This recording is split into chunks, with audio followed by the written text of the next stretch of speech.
conferences and the workshops, and I just couldn't make it this year for personal reasons, but I'll be there in Brussels next year. I want to take a few minutes to tell you a bit about some of the ideas underlying the founding of Coaching Ourselves and some experiences associated with that. The early days of Coaching Ourselves, it began in the International Masters in Practicing Management, the IMPM, that Henry Mintzberg and I and other colleagues founded in the early 90s, around a number of core principles, the first of which, probably the most important, is that we wanted to root management education in the day-to-day challenges that people in management positions are facing. The programme was conceived as being supportive of, rather than persecutory of, middle managers. And the slogan we used was use work, not make work, which meant really we'd build the program, build the learning, build the assignments they have to do around the jobs they currently have, the challenges they're facing at the moment, rather than creating new special projects. So we called it use work, not make work. And we drew in concepts and frameworks and theoretical perceptions on management through that. And this meant, of course, that quite a lot of the time in the classroom had to be hearing from them and mining and more deeply sort of excavating what is going on in the challenges that they're facing. And so the classroom became flipped, in the modern terminology, that most of the time is spent examining these and studying those together with faculty and so on. The second principle was that we, of course, wanted to build the program, the modules on the program, around content that addresses in a more holistic way the sorts of focus that people are attending to in managing. So, for example, managing the organisation itself, how the organisation is worked, how organisation as a process is done and enabled. And another focus was look at the context, our competitors, our partners and collaborators, the emerging trends and so forth, more outward looking. And another focus is looking at change and what's happening, what's in our hands, what isn't, how one shifts and alters things and so on. Another focus is oneself, personally. How do I manage myself in my managerial role? And another is relationships with others at work, cross departments and functions or countries, and across partnerships and collaborations and industry sectors and so forth. So we oriented the modules around each of those foci rather than saying there's marketing, accounting, finance, and so on. And we drew on all of the traditional disciplines as needed in helping us to address these things, these areas, perspectives. And then, as we did that, we developed the notion that addressing each of these perspectives involved working in a different mindset. And we developed then the 5 mindsets associated with each of those perspectives. So the reflective mindset is associated with the kind of work that's involved with looking at oneself, managing oneself in role, but also collectively, how do we manage ourselves as a department or as a group, as an organisation, our processes and cultures, our values, and what do we consider to be our core competencies and our mission and purpose, and how do we know what more we could do, and so that kind of work, which is very important in any organisation, is reflective work and requires a reflective mindset. So one of the modules was designed to really instill reflectiveness and give people an inner sense and confidence in reflective work, individual and collective.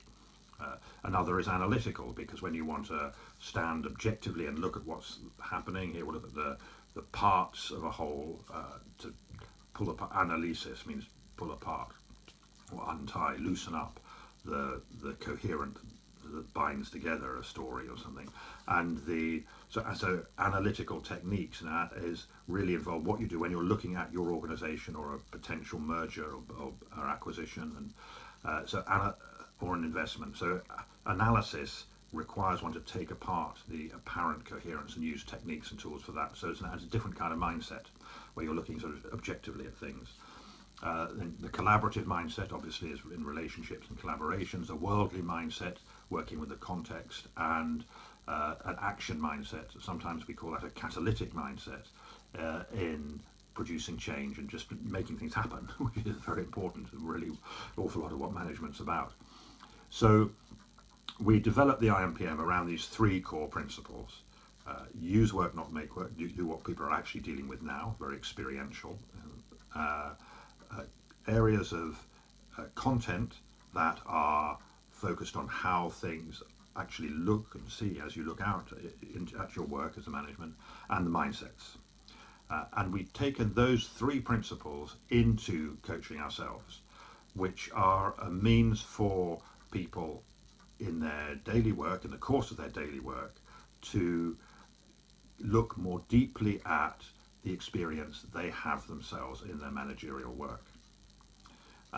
Coaching ourselves, as I'm sure you'll have heard from Phil Lanier, the chief exec and founder, and some of the users of coaching ourselves, is a process, a structured process for people to do these three things: work in a specific mindset, to focus on a content area, and to bring to it the experience they have of their own current managerial predicaments. And each of these topics enables them to look at those predicaments, the circumstances they're in, through the lens of that content, as it were. So, for example, looking at organizational structure, it's very helpful to do that. It's helpful to kind of have that idea, the concepts of structure, although of course one's experience of living in an organization, structure is always intermingled with other dynamics, with office politics, with competing strategies, with departmental priorities, with resourcing, budgeting, decision making, accountability, authorization, so many other things which get wound in. And what theory does, of course, is abstract all of those and bring just usually one construct to the surface. And that can be very helpful. It's like an X-ray that enables you to look through the body and the organs and just see fundamental structures and how they're connected and work. But of course, you want to be able to do that without actually killing the animal.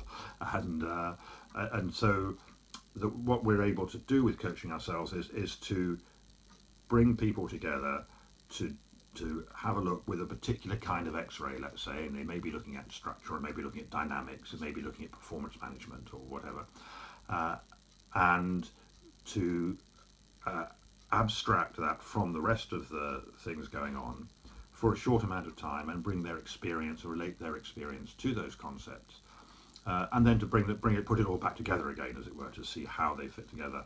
And this is, I think, much more powerful than a traditional educational setting where there's a bit of a tendency to have one abstraction after another. You know, we'll look at structure, and now we'll look at marketing, and now we'll look at financial, and each of these are abstractions, and there's very little opportunity to really bring them back together into the lived experience of managing and working in an organization.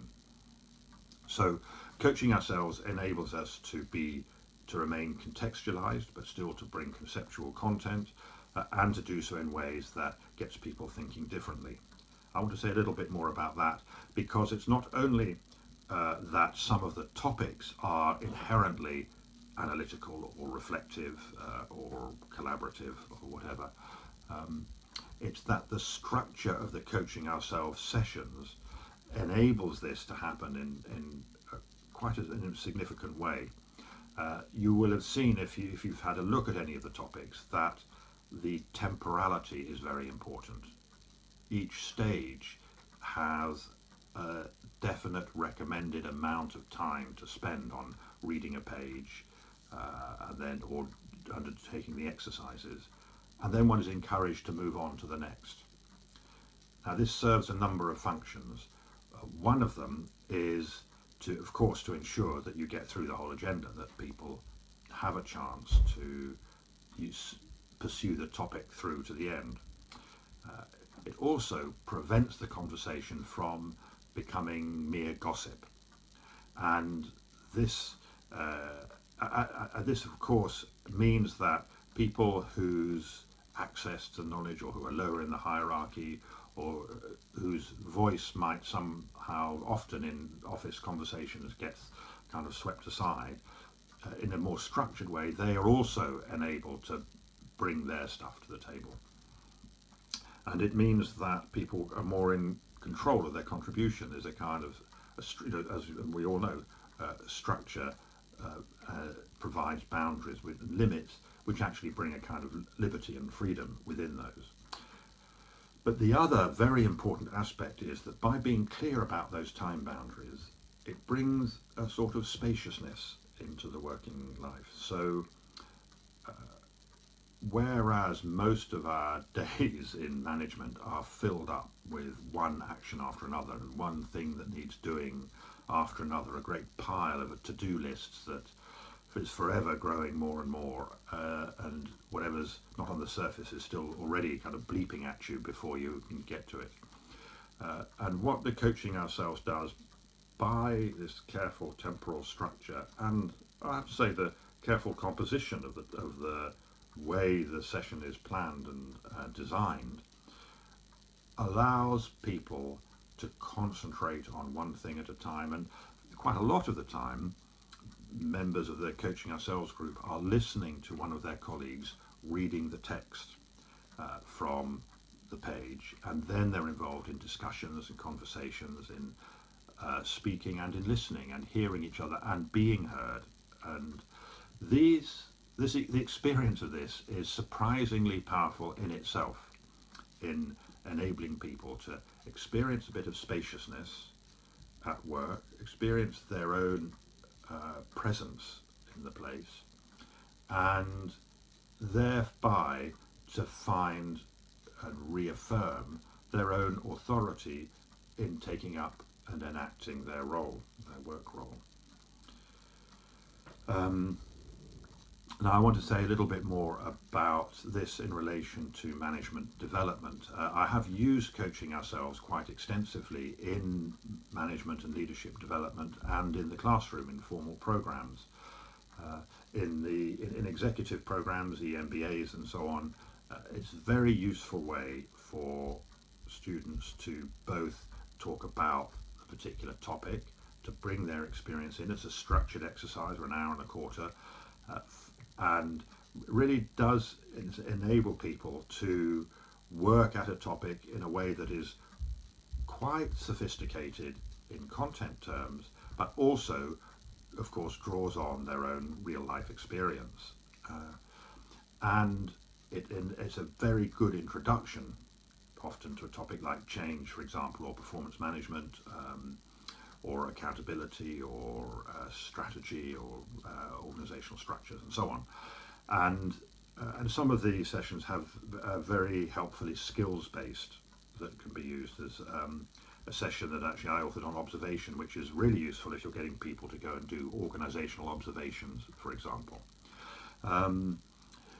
But also in management development and leadership development and executive programs, where people are coming on a program, on some sort of workshop or a module, and then going back to work, they can take the Coaching Ourselves session with them back into their workplace and do that with their own colleagues and staff.